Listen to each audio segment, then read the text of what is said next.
So guys, for the first step, you want to go to search and type in File Explorer options. Click on it.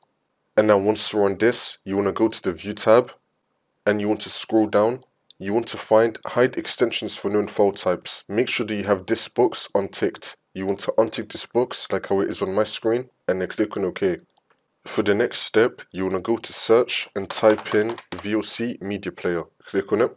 Now once we're here, you want to make sure that your corrupted video file is in .avi format. So if it's in .mp4, we're going to change it to .avi.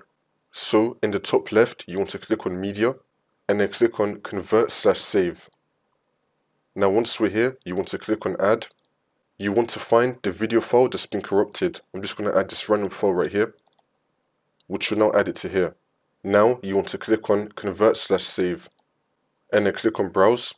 You want to choose the location where you want to save your AVI video file to. For me, it's going to be on my desktop. And now here's the important part. Where it says save as type, you want to click on the drop down and then select all. And at the very end of the file name, it's going to be saying .mp4. You want to change it to .avi. Make sure that it says .avi at the end and then click on save. And then click on start.